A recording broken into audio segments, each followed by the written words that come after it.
This is a Guide Your Light network production, creating podcasts with purpose. Hey, Kiani. Yeah. Have you ever found in your journey of business that you've sort of really struggled to bring your personal life and your business life together? Yeah, constantly. I feel like that's probably the biggest challenge that I've faced, not only as a business owner, but as a female, as a parent, as a human, as a partner. They always tend to clash. I reckon we have some conversations, bring in some guests and talk about humanising business, because if we do that, then maybe we can be the same person 24/7. Yeah, let's shed some light on this topic that can be quite convoluted and make it somewhat more simple. I reckon that sounds cool, because after all, business is life and life is business. Very warm welcome to you all, campers. I sincerely hope today is finding you well. Kiani Mills, Andy Reid here, Beauty in the Bomb, with you one more time. Kiani, how are you going? Pretty good, Andy. It's a bit of a rough ride, but, all signs point to the world still spinning and the sun's still rising and, waking up on a new day and tackling it.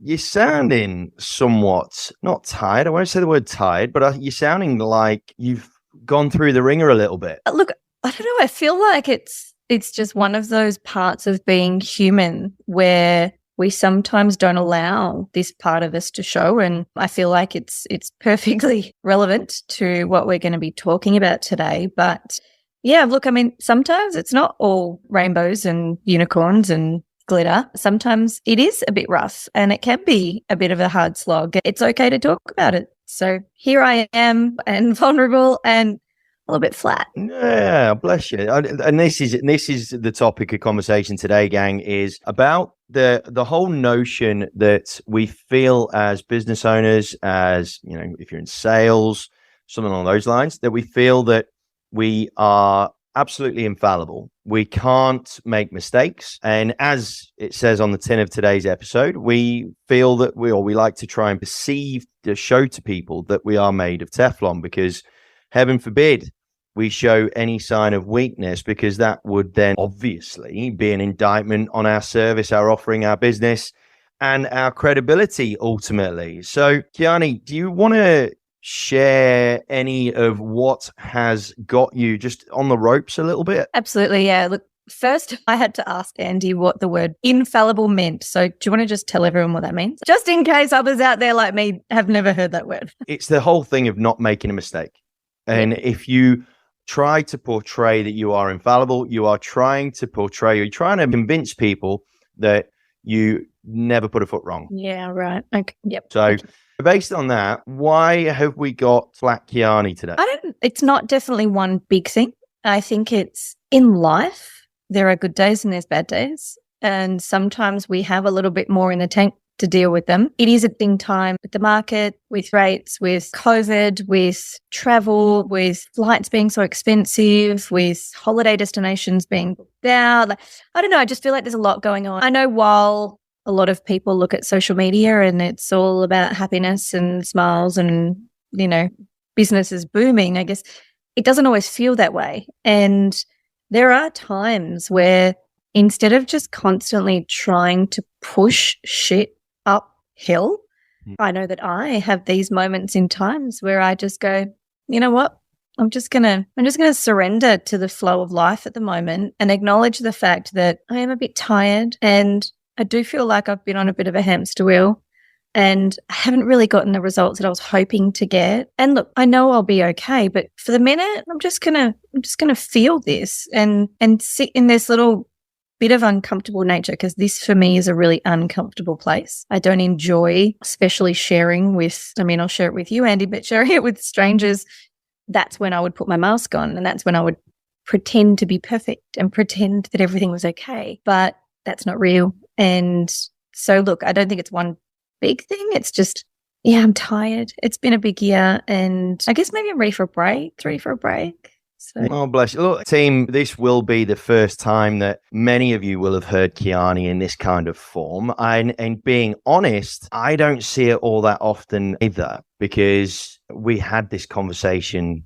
it could have just been last night or the night before, where we have both acknowledged that Kiani has this thing of needing to fix things and people and be the one that is the fixer instead of the one that needs to be fixed in some way, shape or form. And for people of that sort of nature, of which a lot of business owners are in this sort of, they have this sort of frame of mind, right?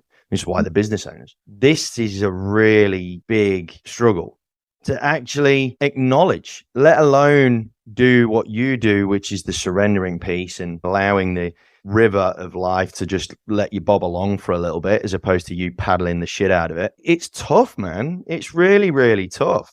So I know that you mentioned that you feel that you're ready and in need of a break and whatnot. Have you ever had a time whereby you've not recognized that? Because I feel that for a lot of us, and this is unfortunate, we have to perhaps go through something of a crash in order to learn the awareness that we need around this. So have you had a moment in your work life where you've just hit the wall? Yeah, absolutely. I love the old saying that the crash is real. And if we don't listen to our bodies, then it will knock you for six. If, like me, I suffer from ongoing throat infections, tonsillitis, as well as exhaustion, which there's not really any symptoms for exhaustion. It's just simply can't get out of bed. But for those of us that run on a very high level of energy, there will come a time, and for me, it's usually when I do go on holidays, the minute I stop, I crash. I absolutely crash. So for me, this newfound way of surrendering, and as you know, the perfect example, I love that, just bobbing through the water is in an attempt to avoid, or maybe not avoid, but maybe sidestep around a complete shutdown, because my body gets so used to running on full pelt that becomes normal. So then the minute I start to slow, it doesn't know what to do. So it freaks out a little bit. But I liken it to the analogy of, as you said, like now I'm bobbling along in the water. Before I felt like, you know, those beautiful swans that sit on top of the water and they're elegant and they've got their nose up and they're beautiful black, you know, feathers. They're just on the top, perfect. But underneath the water, their feet are going at 100 miles an hour and they are literally just paddling like crazy to stay in the same spot. Yeah. And that's the feeling.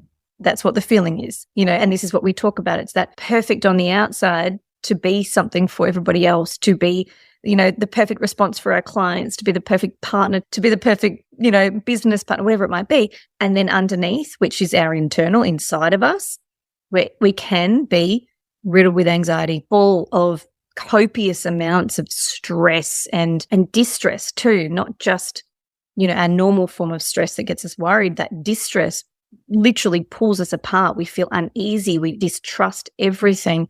We become paranoid because of it, that we're not identifying that there's something in us that needs to slow down. It's a projection out to everybody else. So yeah, look, this has definitely been a reoccurring issue for me, but I don't feel as though I'm on my own with that. I mean, tell us, what are your experiences, Andy? I've probably had too many to be able to mention in one podcast. There's one particular one where, and this is, by the way, gang, this is nothing to be proud of, right? So I'm not saying this is a brag. In fact, it's quite the opposite. There was a moment when we had all sorts of stuff going on. I was in something of a run of form from a real estate point of view. We had a wedding to pay for. We just bought a house, honeymoons, blah, blah, blah, blah, blah, all that sort of crap. And I woke up one morning and I was feeling a bit stiff in my spine. And I sort of thought it was just like oh, mate, you're just a bit tired. You're just a bit stressed. And at that point, you know, we were still drinking and going out and all that sort of stuff. And I was working a hell of a lot of hours and putting a hell of a lot of time into that. And I was doing a heck of a lot of gym work as well. So I was really pushing the boundaries from every single big time possible side. Every angle I was pushing boundaries, right? And as that morning moved up, I feel my body starting to stiffen up, and I'm thinking, oh, mate, come on, just loosen up. You'll be all right. It's kind of like when you first go to the gym and you're feeling a bit creaky and stuff. And I was thinking, oh, no, you'll be okay. You'll be all right. And it got to about 12:30 and I had a couple of appointments. So the first appointment I had, I just started to feel just a little bit rough, and I'm thinking, oh, maybe you're just getting a cold. But then I had a listing presentation on Elizabeth Street in Cranbourne North. right? And which is in Victoria, Australia, for those of you that are listening overseas. And I did the appointment and I was running on adrenaline because I was customer facing. I was trying to get the business. I actually got that listing. But then I parked a little bit further down the street because that's what I always used to do. And I walk out of their house, having got the business. And as I'm walking back towards my car, obviously my adrenaline started slowing down and my legs started to seize up. And I'm like, oh, that's not good. And then my whole body started seizing up and I was really struggling to walk. Then I threw up, right? And then I just about made it to my car, got in my car, tried to call someone, couldn't speak. Like I'd lost the ability. I just lost the ability to, and nothing was coming out. And stupidly drove back to the office. That was a dumbass decision, but when you're in the moment, obviously. And my brother-in-law took one look at me and he thought I'd had a stroke because part of my face was drooping. I couldn't move my arms very well. Like it was proper body was shutting down. So I got to the hospital. They did lumbar punctures. They did all the tests, all the CT scans and all that sort of stuff. And I ended up being a guest at Casey Hospital for like 3 days. And they did all the tests under the sun. And it took me 3 days just to get back to some degree of normality. But they couldn't work out what it was. They couldn't, they just said, we don't know. Wow. Yeah. And it was grand final week as well. So I was really annoyed because obviously I couldn't drink on Saturday or anything. And yeah, and that was a massive shock to the system. Like when you're 20, whatever I was, or 29, 28, 29, and there's people around you saying, I think you've had a stroke. Yeah, that age. That's insane. And I like talking. So not being able to talk is a problem. Yeah. I hate the glass ceiling that us humans tend to put across ourselves where we have to crash through something in order to learn, right? We hear all this stuff and I've no doubt there's people that are listening to this that will take it in, but they won't learn till it happens to them. Why the fuck is that the case with the nature of human beings? Why the fuck do we have to crash into something in order to learn stuff like this? Why can't we just go, oh yeah, that makes sense, I'll best not do that?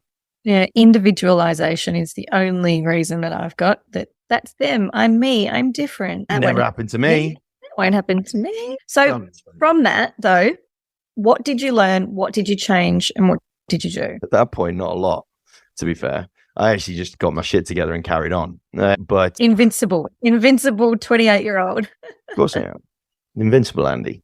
Yeah. Nothing stops me. I didn't do anything. I kept going to the gym. I was actually at the time as well, I was actually wondering, I hadn't been doing much training for it, but I've been going to the gym quite a lot. And we'd just done Tough Mudder and I was feeling pretty fit. And I was actually thinking about doing a marathon at that point as well. Okay. And a week and a half before, the lady that was doing some of my gym work with us and stuff like that, she said, look, have you done any running? I went, not really. And she goes, okay, well, go do a half marathon and see how you feel. So I went off on that Sunday and did a half marathon or equivalent to a half marathon and went okay. And I'm thinking, fuck, I'm on. I can do this. I got long legs, man. I cheat. It doesn't take me as many steps. So marathon for some is like 2/3 of a marathon for me and my long legs. So I thought, bollocks to it. I'm going to give it a crack. And if it wasn't for me having that crash, probably would have given it a crack. And I probably would have crashed straight. But yeah, it actually took me, you know what? I probably still haven't learned my lesson. You do gym at really weird hours of the night. Yeah. Like this week that we're recording this, gang, I had a 20, and again, this is nothing to be proud of. I had a 21-hour day on Monday. I had a 19-hour day yesterday, including long drives and some intense situations and whatnot. I actually realized it was actually just yesterday. It was actually just last night where I'd done a massive drive, done a 4-5 hour sort of team session at an office, drove 3 and a bit hours to an auction, did the auction. And it was after the auction where I tapped into my maps thing to see how far I was from home. And I was only 40 minutes from home, but I saw 40 and it looked like a big number. And I went, fuck, I just couldn't be asked to drive for 40 minutes. Andy, you'd literally been in the car all freaking day. Yeah. And then on for the time that you weren't in the car. Right, so let's just premise this that Andy isn't the best example to use for this scenario just yet. I'm shit. Maybe we can check back in 6 months' time and see all the amazing progress that he's made. Nah, bollocks. You know why? You know what? There's a part Hey, of me you said to me last night that your sleeping was getting better. Look, I am starting to understand, and I think Mother Time is just catching up with me, right? I'm gonna sound like a real old fart now. Your turn to be a nana for once. A little bit. I think I finally discovered that you do kind of need to sleep at some point, because I mean, look, I don't take recreationals or anything like that, gang. I don't bloody have to go see Uncle Charlie to get my energy. That is the one thing and this is the problem that I'm going to have. You should, and I said this to one of the sales guys. I said to her, you need to understand the things that you are really good at, and you need to own that shit. Like to own the fact that my engine lasts longer than everybody else's. Yeah. That's my thing. And it is not uncommon that people do not need 6 or 8 hours of sleep. It really is based on what you need, what your body needs, and what your body can function on. Also taking into consideration that we are eating a balanced diet, exercising, and maybe not having a coffee at 7:30 p.m. at night, Andy Reid. What's wrong with that? Mind you, 7:30 p.m. at night is like my midnight. Yeah, exactly, Nana, right?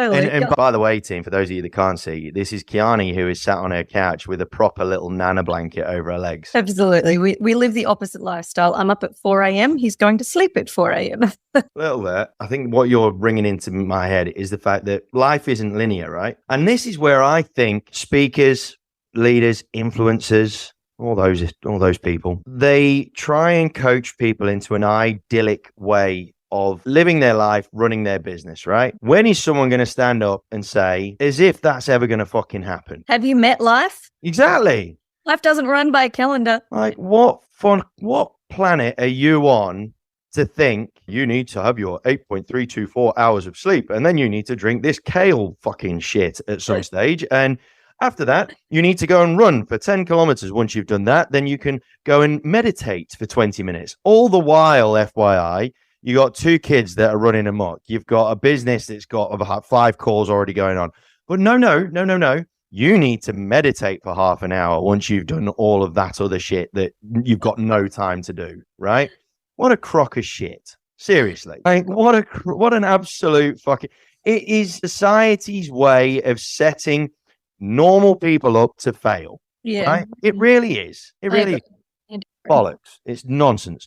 And when you think about it, right, we all get enamored by these coaches and so on and so forth, and we all buy the courses and all that crap. However, when you look at the absolute top of the top, right, and if we're just talking in a business context at the minute, you look at Elon Musk and you compare Elon Musk to Richard Branson to whoever else, Warren Buffett, blah, blah, blah. Every single one of them preaches a very, very different thing in terms of how to run life. The observation that no one really seems to want to make, or I've certainly not seen anyone make it, is the fact that you've got different ways of doing things. Do you not think that you can actually find your own way of doing things that will get you to that point? If that's the way if that's where you really want to go, yes, there'll be some commonalities, but their fundamental functionality of life, every single one of them is different, massively so. You know, I feel that comes from people like that, and those 3 in particular, feel as though they have got such an incredibly deep sense of who they are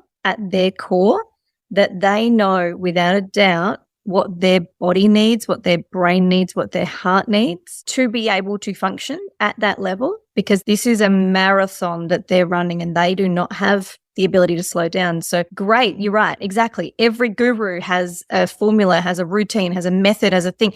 Great, that works for them, but my body's different, my blood's different, my brain's different, my heart's different, everything's different. And so the honor that I feel from them is they are unapologetically who they are, and they do whatever the fuck works for them. Oh, if there was a nail and a hammer, Kiani's belted it in a big, big way. In a big way. They understand who they are. And I bet you half these fucking gurus wouldn't do what they were preaching anyway, right? Half these gurus, they'll be saying, oh, we've got to make sure that we live a healthy and happy. Take Liver King. Liver King, for example. For those of you who don't know do you know who Liver King is, Kiani? Right? No, I don't. This is a perfect example, actually. So Liver King, absolute flog as far as I'm concerned, right? Can't wait to follow this guy. Yep. Oh God, you want to follow him because he's like a walking car crash as far as I'm. So Liver King, he's been banging on about, you know, living the primal life, right? So eating raw meat and cow's testicles or bull's testicles and I'm watching. I'm looking. yeah, all this, you know, raw everything and living the primal lifestyle, and because liver is king, and that's all this shit that he goes on about. A whole bunch of emails have come out, and he's been selling millions of dollars of supplements and all this sort of stuff. And it's fairly obvious that he's on some sort of gear of some description, right? If you look at him, you don't have to be a scientist to look at it, but he's been banging on about the fact that he's not taking any drugs or any substances or all that sort of stuff. Yeah. A whole bunch of leaked emails have come out this week where he's gone and shared with some other bodybuilders or something his cycle for his steroid use. That's very natural. Right? And gang, hopefully go have a look at Liver King and see how he's sort of been adamant. He's been on podcast after show, after this, after that, where he's going, I'm natural. And he's been busted in a massive, massive way, pulling the wool over so many people's eyes, getting them to buy all this like bull testicle powder or whatever the fuck it is. And it's all a big crock of shit. If you're one of these people, right, and you know what, and this is what really angers me, and it's kind of the anger that I was going to have a few episodes ago around lead gen and preying on people's ignorance and susceptibility to try and fill some sort of gap in their being, right? It really gets on my tits when it comes to this sort of stuff around life advice and stuff, because these people are so fucking dangerous. But they're dangerous in the sense that they have such a strength of articulation in what they preach. They use it all for bad energy. Right? Kiani and I have been talking about, and this is a whole nother kettle of fish, a whole nother bag of worms that will open up at some stage, around light energy, dark energy, and shadow energy. These arseholes comfortable in what is referred to as the shadow energy, where they are using the things that they are really good at for really bad reasons. Very, very self-involved reasons. And the problem is they prey on the vulnerability of those that are desperate for answers. Absolutely. The shit has hit the fan in their lives, and, you know, they're not sleeping. They are super unfit. They've lost direction in their lives, all that sort of stuff. And these pricks prey on that shit in order to line their pockets. And it's bollocks. It's so annoying. I really wish, right? Look, some of that stuff will work for some people, right? And I'm not denying that it will work for a percentage of people, but it can work for even a minute percentage of people based on sheer probability. If you follow the crowd, if you are a sheep, if you are listening to this and you are feeling like all you seem to be doing is clinging onto someone else's theory or someone else's whatever, or someone else's train of thought or, you know, philosophy on life, wake the fuck up, because as Kiani just mentioned, it's so perfect for this whole topic of Teflon. It's you that you're dealing with here. It's no one else. So why the fuck are you trying to make out like, oh, right, I reckon if I buy this course at $759 for 3 months and then another $1,000 on top of that, and then $500 for supplements, and then $60 a month for subscriptions for the rest of my life, because I'll forget that I fucking subscribed to it anyway, and then, you know, just end up leaving it on my bank balance and then wonder why I'm skint. Have a look at yourself, because life is not linear. And aside from anything else, stuff that works for you now, it's okay if it doesn't work for you next year. That's one of my mistakes, I reckon. I agree.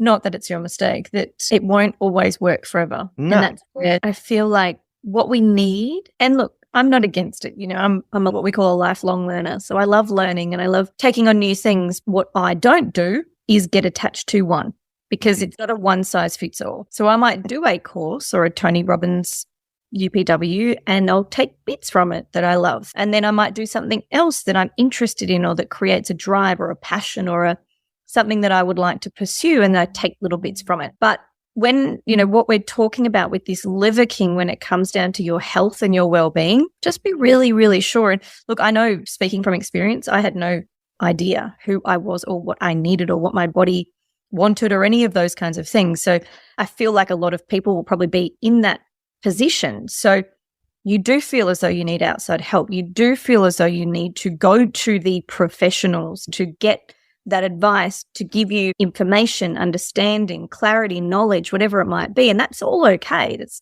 all okay. It's more about, do your research around who it is that you're going to seek advice from. Make sure that they are upholding the integrity of, and, basic terms, doing what they said they would do. This Liver King's a perfect example of it. A bit like what we were talking about. And you're right, the last time you got angry with, people being upsold or sold down the river, just make sure that what you're doing is right for you and your body in your moments for what you need right now. And exactly right. It's okay if it's only a short-lived thing. Your body will change. You will change. It's called evolution. We are humans. Look at what we've done over the last thousands and thousands of years. We are only on this planet for a very short period in time. We can evolve daily. It's exhausting, so don't do it. But integration is super important. There is a real difference between perception versus reality. And just make sure that you are clear of what that is for you in your circumstances. But again, I guess wrapping it back around is all of these kinds of things: health, well-being, fitness, mental learning, intellectual learning. For me, that fuels me just as much as going to the gym does. These kinds of things will help you avoid the crash. And look, no, I'm going to stop that. Avoid is not the answer. We don't want to avoid it. Avoid means prolong. Avoid means push it out for another couple of months. That's not the answer. It is finding a way of life that suits you. And it's not the work-life balance, because we've already discussed that in another topic. There is no such thing as work-life balance. Life is unbalanced. As you said, Andy, life is not linear. It will go up and it will go down. What it is about you being able to find the balance, the healthy balance between what your body needs, what your brain needs, what your heart needs, and what your family needs and your business needs and your kids need. And it's freaking hard, and it's not a perfect science because it will change daily. But the more that we know us and we can look after us, the easier it's going to be to cope with the crash, to come back from the crash, and then hopefully over time condition ourselves to a point where the crash doesn't even happen anymore, or it's more like a little, like a little road bump instead of a crater and a hospital trip like Andy's was. What do you do when you crash? What's your go-to if you crash? What do you do? Right onto the vitamins. I do. So whenever I crash, it can be a little controversial to some, but I will juice fast or water fast as well. I could never do that, gang. No fucking chance. Our bodies, especially when we're sick, they will pull on whatever it is that we have in our systems to try and heal it with. And for instance, like animals like cats and dogs, when they get sick, they eat grass, and they eat grass to flush their system out to get whatever it is. And these are animals. They are so instinctive. It's insane. They'll eat grass so that they vomit or purge or get whatever it is out of their system. Whereas us as humans, when we feel sick, we eat carbs and we eat comfort food and we eat chocolate and we eat, because we don't want to cook dinner, and we're putting all these things into our body that while our body is trying to fight this illness or this crash or this, we're depleted, right? So our body is trying to fight the depletion, but all we're doing is putting crappy food on top of it. So it's focusing so much on processing this food that it doesn't have time to look after the illness. So we're not actually healing anything. We're just putting a little Band-Aid on it and getting better. So what I've found really works for me, and again, this is a me situation wholeheartedly, I'll do a couple of days of juice and a couple of days of water and flush my system, detox my system, and clean to bring myself back. Lots of leafy greens. Again, vitamins from day one, lots of vitamins, lots of zinc. Depending on my iron levels, there might be lots of iron. I will always make sure that I speak to a doctor or a health practitioner, a holistic doctor. So I will always make sure I'm taking care of myself. If my body needs food, then yes, I'll feed it. Bone broths are incredibly nourishing for the body, full of goodness, and they're actually quite delicious. So some veggies in bone broth, amazing. There are ways that you can do it, but tell you what, Andy, years ago, I was a couch potato and just sat on the couch feeling sorry for myself, or did what you did, kept going and going and going and going and going and going. Oh, I'm sick again. going and going and going. Oh, I'm sick again. Here we go. And I think there's 1 year I counted, I had tonsillitis 6 times in 1 year. And for those of you... You ever thought about getting rid of your tonsils? So I suffered from glandular fever when I was in year 10. And because of that, it was no longer tonsillitis. So it didn't take my tonsils out. So whether it's glandular fever still or tonsillitis, who knows? But for those of you who suffer from sore throats or tonsillitis, that's antibiotics after antibiotics after antibiotics. And that stuff kills your guts, kills your body. Yes, it heals you. And yes, it's amazing. And we have to do it most of the time. But by the end of that year, I was a mess. So I had to, you're right, the crash happened and I didn't listen. And I got to the end of that and went, something's got to change. So I did my homework and I listened to my body and I trialed so many different things. And now I've found what works for me. So the crashes are a lot more infrequent now, as we've spoken about at the start of the episode. I can feel it. I can feel that I've got a little less energy. I'm tired. I'm really, what time is it? It's 1:30 where I am and I'm tucked on the couch. I just had to have a coffee because I'm tired. I know that my body's starting to get to a point where it needs some nourishing. So I'm going to slow down now. This weekend will be a very wholesome weekend. It will be lots of rest, lots of me time, lots of downtime, so that when I get to Monday, I've got the energy to pick back up again. What about mentally? Because that's all the physical side. And from my point of view, I think that the mind plays a really strong part in getting me better. This is going to sound super hippie. I do focus and convince. So earlier this week, I was sort of wondering if I was getting a sore throat, and which is not great for an auctioneer. And so Wednesday, Thursday, so we're Friday today. And I think on Wednesday, I just said to myself, mate, you're not getting crook. No, it's not happening. No, not happening. Not happening. Because I had a whole day of talking yesterday. I got auctions today, auctions tomorrow. And my throat, I've not got a sore throat today. I'm a little bit croaky, but I think that's just a sexy little rasp that I've got going on. So that's not a problem. So, but mentally, what happens then? Yeah, look, I agree to that. To an extent, I do think that if we're going to tell our minds that we're not sick, then we need to feed, because there is something. It's a sign. Totally. There is something in there. And again, if we just ignore it. I wouldn't recommend just doing that. Going, yes, you're absolutely right. Yeah, it's a Band-Aid. So if it doesn't happen now, it'll probably come back 10 times as worse, which we don't want to do. But mindset is important.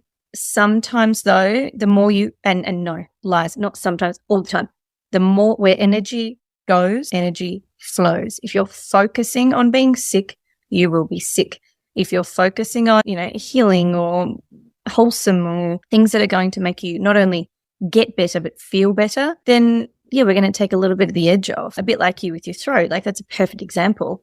If you had sat there going, I'm getting sick, then yeah, it's probably more likely that you would. But funnily enough, because you bagged the shit out of it before, meditation is really, really important, because while our mind convinces us that we are better, we also have our beautiful little egos that can pop out and fight with it and tell us that we're not. And when we have responses in our body that tell us the opposite, there's a conflict there. There becomes a little argument that goes on in our minds that we can't even control. Meditation is fantastic because it slows our mind down. Our bodies can heal everything they need to at that point in time if we give it the time to do so. But when we constantly pile things on top, distractions, sometimes we don't get a choice, right? We've got kids. We've both got 2 kids.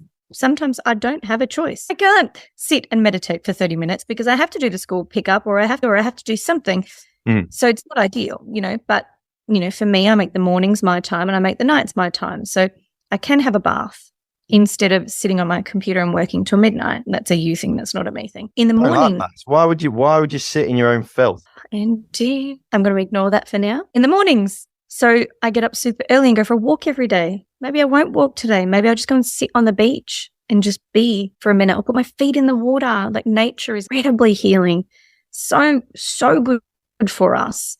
And we put ourselves in a place where we're getting a little bit of fresh air and space and vitamin D and all those magical things. So there's definitely ways to learn to get around it and change our habits, because it can be a habit as well. We identify, I get tonsillitis.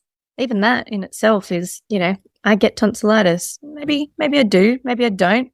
Maybe if I said I get, overwhelmingly happy, I don't know. Kiani's tired, gang. I think she's tired. And I'm actually watching my cat try and cough up a fur ball. Oh, God. No, I'll tell you what, I hope you're not eating your lunch because we're talking about tonsillitis, lobbing up fur balls. This is not the most idyllic setting for a lunchtime break. So basically, gang, in terms of how you would honor these times where you are struggling, whether it's mentally, spiritually, physically, whatever, the first thing that you need to do is own that shit. That's essentially what Kiani's trying to get at, right? Is you need to own that because you can't possibly move forward without accepting and understanding where you are. Because if you don't understand and accept where you are, you're just going to go bang into something else, which is stupid. So keep repeating the same pattern again and again and again. Exactly. Einstein's definition of insanity, man. Here it is. So accept and understand where you are, who you are, what you are in that particular moment, and recognize the contributing factors that got you to the point where you're at. Then from there, once you've actually given yourself half a second, which sounds easy when you say it, but fucking hell is it hard to do when you're in the middle of it. Give yourself half a second to just look up and have a look at the landscape that's around you, be it spiritually, mentally, whatever, and just put one foot forward. Don't worry about fixing the world straight away because it ain't going to happen. That's a real good way of tripping over. Just focus on what your next one step's going to be. And then once you've done that, think about what your next step's going to be. Yeah. And do that. You can't go fixing the world straight away. It is completely, for want of a better word, it's irresponsible of you as a human being who has accountabilities and responsibilities and so on and so forth, whether you got kids or job or work or whatever, we've all got responsibilities and things that we're accountable for. It is irresponsible of you, realistically, to not even attempt to understand things that you need to look at and work on and change in order to make sure that it doesn't happen again. If you don't do that, then not only are you being irresponsible to those that you're accountable to, but you're being really fucking ungrateful of the things that you have got, right? Because you're not doing them any sort of level of service by just bumbling along. I've learned that for myself, and I'm laughing and joking about, not listening and not paying attention and all that. In all seriousness, I'm fucking learning heaps. I'm learning heaps. But the reason why that is because I have to, and I had to accept that for all intents and purposes, a lot of my behavior really fucking self-centered, really ungrateful for everything that I had or have up to the point where I'm at now. And that's just shit. That's just stupid. So observation though. Well, it is and it isn't, because it's a cool observation in the sense that it helps you to evaluate things. Once you understand that sort of stuff, you can evaluate why shit's gone wrong a little bit quicker. Right? Because you haven't got to do that internal tango of, nothing's wrong, everything's wrong, something's wrong, a little bit's wrong, lots wrong, all that sort of bollocks. You can identify shit a lot quicker. It's not that incredible because of the fact that, and this kind of goes from, and I have been influenced a little bit more recently because I went to go and watch Jordan Peterson, the Canadian lecturer, philosopher, author. Incredible. I went to go and watch him in Melbourne the other weekend, and he talks about gratitude being a duty as opposed to a privilege or something along those lines, or naivety that is masquerading as gratitude, essentially. Fucking hell, gang. Whatever our problems are, we have a duty to both ourselves, our universe, and those that we are accountable for and to own where we are in our universe, whether it's good, bad, or indifferent, make decisions that are going to help us to move forward based on what we see. Thinking that you made a Teflon is just, you're kidding. Well, you're kidding yourself more than you're kidding anyone else. But my God, are you being so ridiculously arrogant and ungrateful for the things that are around you, I feel. Like, and for those of you that are listening to this and going, yeah, but I've lost all this and I've lost that and I've lost the other, and you are really at the end of your tether, then you need to go seek professional help. Absolutely. So if you're hearing this and it's making you feel quite angry at what I'm saying, then take that anger as a sign that you need to get professional. Yeah. Because not that there's anything wrong with No. you, it's that, hey, an acknowledgement of maybe I am struggling more than I thought I was. yeah, We are not capable of fixing everything ourselves. Yes, we are capable of getting to know ourselves, but just in the knowing part, sometimes we're too close to it. yep, This philosophy that I love to live by, which is care, don't carry. So care for yourself. Don't carry the burdens. Care for others. Don't carry their burdens. And it becomes really, for me, it made perfect sense in a moment because it wasn't any longer carrying is heavy. It's weighing down. It's stress. It's depression. It's anxiety. It's those things that those giant bags over our shoulders that we persistently carry. It's like, no, don't carry it. Just care for it, nurture it, and be gentle with it. And seeking professional help can help you do that. Move from the carrying to the caring. And it makes things a little bit easier. it does. It does. So, gang, I'm sorry, but not sorry. Yeah, because if I've made you angry, then hopefully I've made you realize you need to get someone to give you a leg up and a helping hand. Stop being a hero. Stop being a hero and go and get a bit of help. We've Now, both been there, Andy. Oh. Let's be honest right Yeah. now. We both seek professional help, whether it's weekly, fortnightly, monthly. We both have acknowledged that we are regular not basis. Regular on our- basis. So this isn't Andy tell you what's good for you. This is just, again, us speaking from personal experiences in what's helped us navigate the crash, navigate the crap, and navigate the shit that we're carrying that we didn't even know we're carrying it. Totally. And in a professional sense, man, and just bring it to a practical note to finish off. If you are losing business, if you're losing to your opposition, you are not getting the sales that you want, you are not getting the earnings, the income that you think you are worth or think you should achieve or anything like that, stop being naive to the fact that there will be stuff that is within your control that you can change to improve. The one thing that I will say around it in a business sense that I'm hearing way too much of is this willingness to blame macro things that we have zero control over.